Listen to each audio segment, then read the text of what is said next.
The new Humanitarian aims to amplify the voices of humanitarian workers, refugees, asylum seekers, and people affected by conflict and disasters.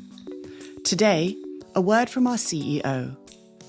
The Trump administration's aid freeze is a pivotal moment for the humanitarian sector. Tammam Aloudat, an aid worker for decades, doesn't believe that simply restoring funding will fix a broken system. We like to discuss rethinking humanitarianism on our podcasts.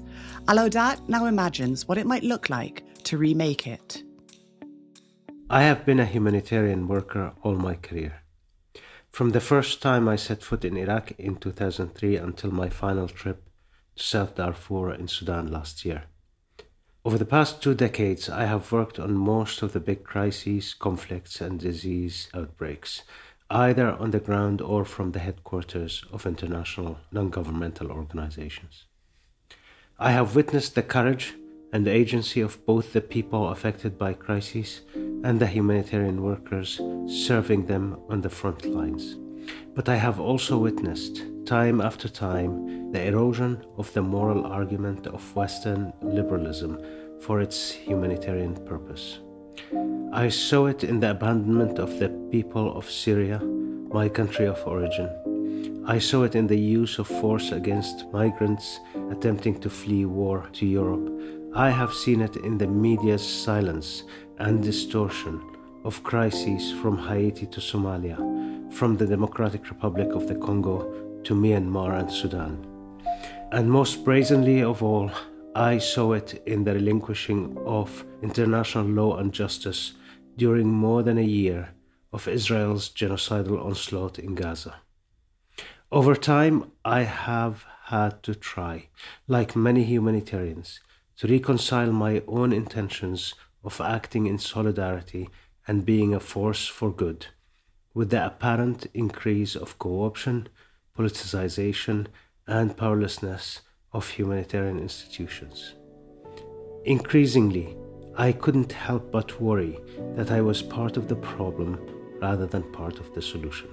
This came to a head for me when attempts to engage more critically and politically, even from a senior position in a humanitarian international NGO, hit a wall of internal politics and moral inertia.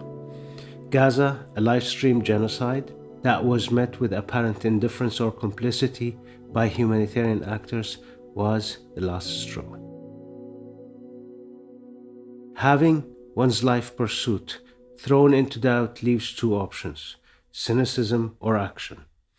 While the former may be tempting, the latter feels like a duty if one still has the fight.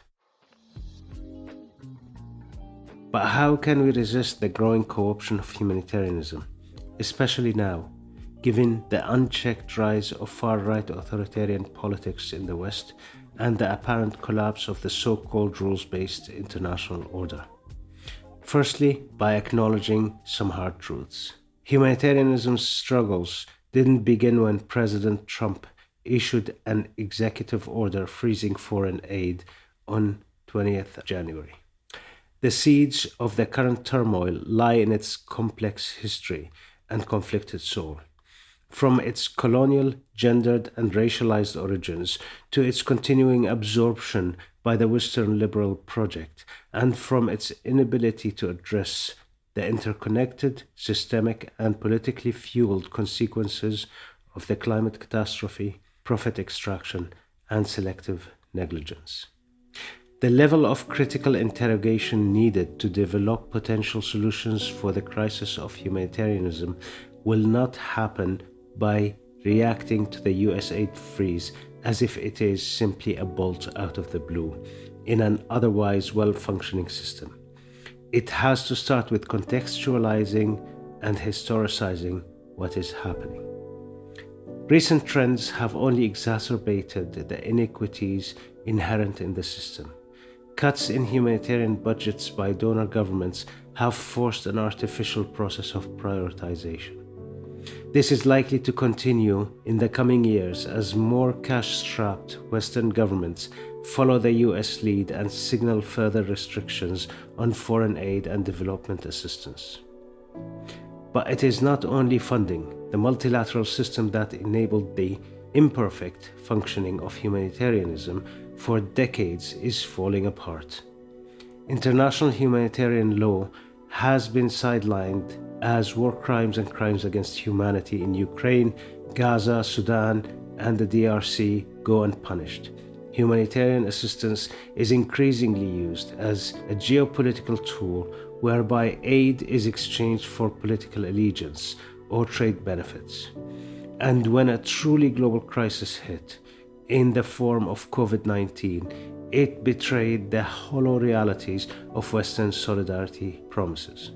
Solutions aren't going to be found by tinkering with the current humanitarian architecture. For years, we have seen how this just doesn't work. Countless reform efforts have fizzled after taking up valuable time and bandwidth, effectively preventing real and meaningful change.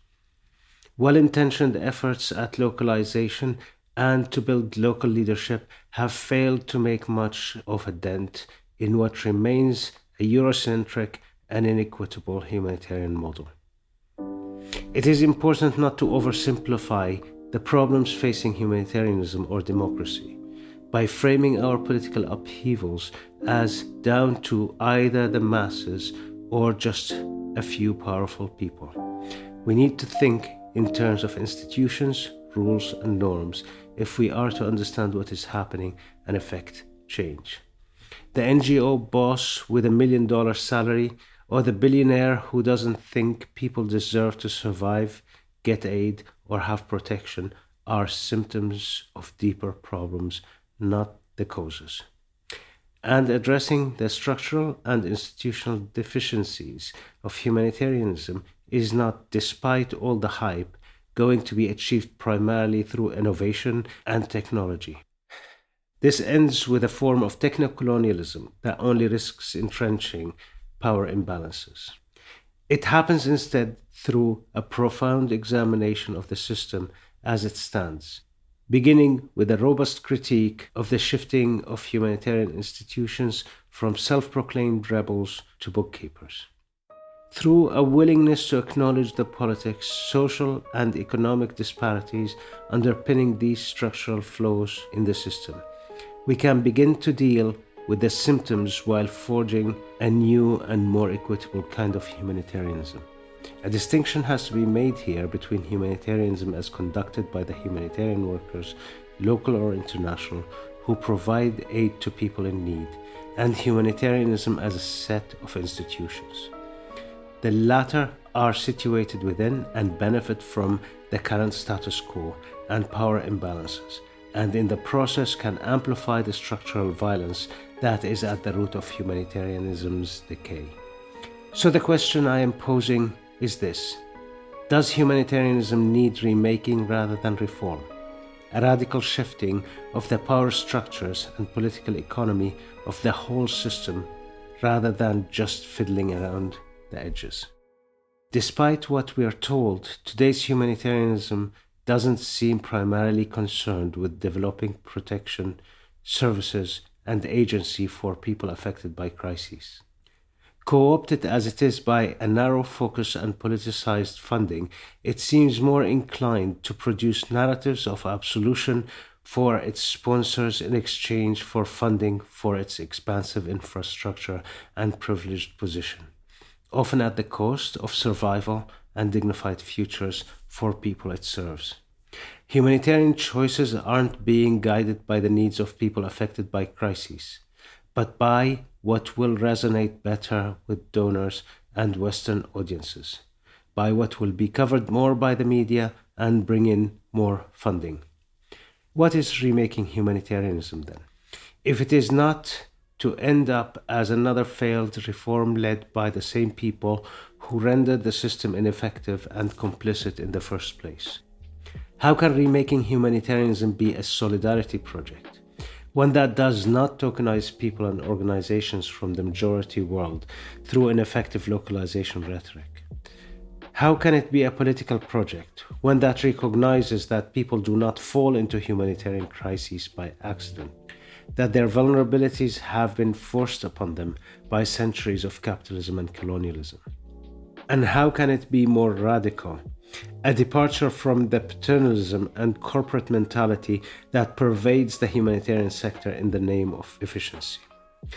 Should it also be more activist, operating with the understanding that crises are part of a broader structural violence, along with racism, sexism, climate inaction, and political and economic oppression afflicting our societies? Hence, acting in concert with those resisting those other overlapping forms of systemic inequality. The aid freeze by the Trump administration is neither the beginning nor the end, but it has broken more than can be fixed by just restoring funding.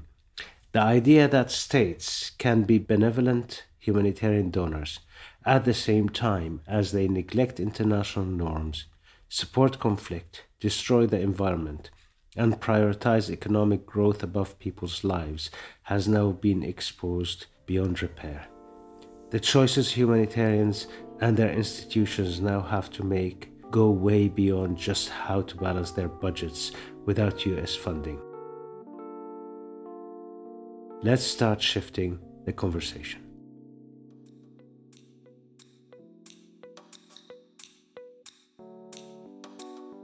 Tammam Aloudat is the new Humanitarian CEO. Subscribe to our podcast feed to hear more stories from people affected by humanitarian issues. This episode was produced and edited by Freddie Boswell, with original music by Whitney Patterson. Thanks for listening.